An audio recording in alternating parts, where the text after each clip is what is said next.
Rolls Royce Rushford back.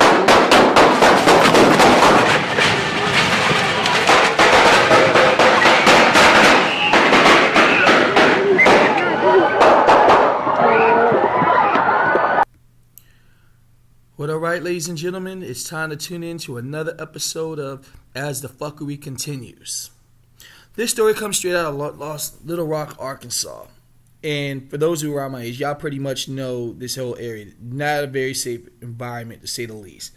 You probably even heard of a documentary that came on HBO in the 90s called Banging in Little Rock, and also Banging Little Rock 10 years later. A very good documentary if you haven't seen it yet. Unfortunately, of course, if I'm speaking of this, it's not going to be good news, unfortunately. Pretty much doing a whole Saturday concert by rappers, some rapper I never heard of, named Finesse 2 Times. I guess he's up and coming, trying to put his bones in and get in the game, in the rap game.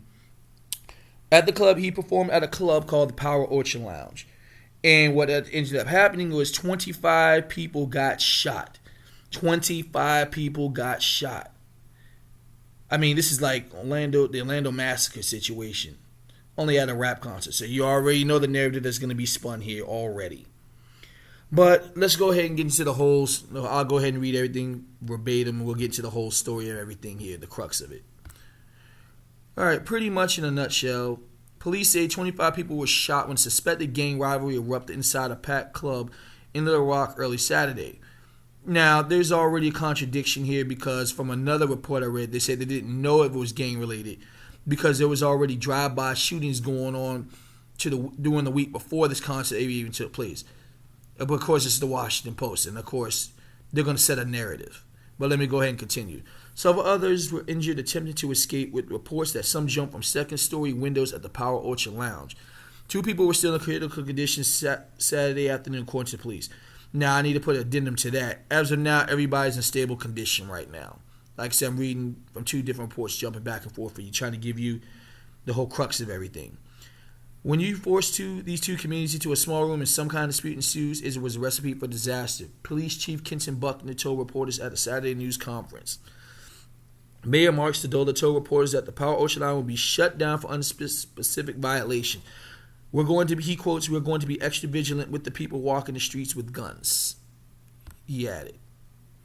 The police department was trying to find multiple suspected shooters as well as the rapper who was performing at the club, Ricky Hampton of Memphis, a.k.a. Finesse 2 Times, who police had said had arrest warrants related to violence at the shows in other cities. Police did not say what sort of gang dispute was suspected incident. And again, that's another caveat because according to another report, they didn't know if it had anything to do with a gang dispute. Again, this is the narrative that's trying to be painted. But let me continue on. Buckner said it could have been related to about a dozen drive-by shootings that took place in Little Rock the previous week, as I stated earlier. He also told reporters that he was aware of a long-standing feud between groups in Little Rock and Memphis. Hampton, who goes by the stage name Finesse 2 Times, was performing in Memphis in April when the shooting erupted there. And that was according to WMC Action News 5, although no injuries were reported at the time. The rapper who couldn't be reached by the post that referred to the violence in his lyrics of a music video posted last month. "I had a shootout at my show. It made the news."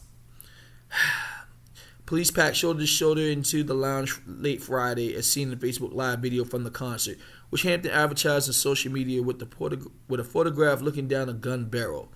2 off-duty police officers were working in the parking lot, Buckner said. Shortly before they went home about 2 a.m., the chief said the officers refused entry to a group of people, one who openly carried a gun. I guess this is right to open carry state, I guess. Somehow the chief said these people found another way in. About half hour later, when he said some sort of dispute ensued in the audience. Hampton, again a.k.a. Finesse 2 Times, was on stage and then took a break between sets, as seen in attendee Daryl Rankin's Facebook video from the audience. "What are y'all all doing today?" a man asked a few seconds before more than 24 shots rang out in rapid succession. Rankin's screen goes dark as people scream and attend to the injured. Courtney Swaggin told Arkansas Online, she saw a handgun on stage during the melee. "I just closed my eyes, got down the ground, and put my hands on my head," she said. The youngest victim was a 16-year-old boy, police said. His family told a Fox 16 reporter he might not ever walk again. Man, in total, 28 people were injured. according, again, these conflicted. Some say 19, some say 17, some say 25, and now they're saying it's 28. So again, this is all still going on, including 3 hurt in the chaotic escape. I would call it a multiple shooting, the chief said at the earlier news conference. Some people may call it a mass shooting. Too many people shot. One is too many. On Saturday morning, the ground outside the club was littered with glass and empty cups, according to the Arkansas Online reporter, who also saw a strobe light in the work still working inside. The police said that in addition to looking for suspects and a motive, the department was preparing for the possibility of gang retaliations. I would hope not, Buckner said of a reprisal. If I were to predict they were going to do that and when they were going to do it, we'd probably be a lot more effective. A reporter asked the police chief about a recent state law allowing concealed handguns in certain bars and many other places. All our elected officials need to take a look, Buckner said. Obviously, this would be unintended consequences. Unintended consequences for open carry state? Interesting. Well, I'll get to that thought later on. Arkansas Governor Asa Hutchinson, who signed into law in March, wrote after the shooting, Little Rock's crime problem appears to be intensifying. Every few days, a high-profile shooting dominates the news, circumventing with this morning's events. As police try to figure out where Hampton was, the rapper issues his own statements on Facebook. Blood, sweat, and tears these last 3 months, but this too shall pass, Hampton wrote Saturday morning. Stood firm, he added later. And in the afternoon, he offered condolences to the injured. The violence is not for the club people. Okay. At first, I was gonna be mad. I was gonna be mad if the next 2 times as fuck for that shit. But I'm glad he actually sit here and stated he offered his condolences. That was the smart thing to do. Because if I know I was a fan and got shot behind the show, even though he had nothing to do with it, let's be very clear. For the next 2 times, had nothing to do with the shooting. The last thing I would want to do is be, as the victim, is to look on your Instagram and see what you said, and you just say I stood 10 toes down, and didn't even offer any condolences. That would have been a recipe for disaster all the way around. So I'm glad he offered condolences. Whether they were heartfelt or not, I couldn't tell you. I don't know that man. I don't know how he feels. I can't sit here and speak on it for that case. But here's what I found very interesting, and I have to give Jason Black, a.k.a. the Black Authority, credit for this, because I was listening to his live broadcast last night, and he had mentioned something. He said something very, very interesting to me that was parallel to something I personally know that happened around my area back in 2007. You keep in mind, this is a holiday weekend. Now I know this much, and I've seen niggas do stupid shit during the holidays where they get themselves locked up. You know, when you get locked up in a holiday, nobody that works for the city is coming out to do anything. You're not even going to see a judge or an official until the day after the holiday. So that's one aspect. Now here's what's funny. Now funny how they managed to sit here and say on a Saturday, they managed to sit here and say we're going to shut down the club. Not even do a thorough investigation. Not even do an investigation, not a temporary investigation. We're going to take your liquor license and we're going to shut you down. Now, this would not happen if it was a white club. In fact, let's go back to the Orlando shooting, again, which is something Jason Black brought up. I didn't hear anything about that club being shut down. Maybe temporary shut down, but not permanently shut down. But yet, when it's a black club, this actually happens. And that's the narrative that this is the Washington Post here is even stating.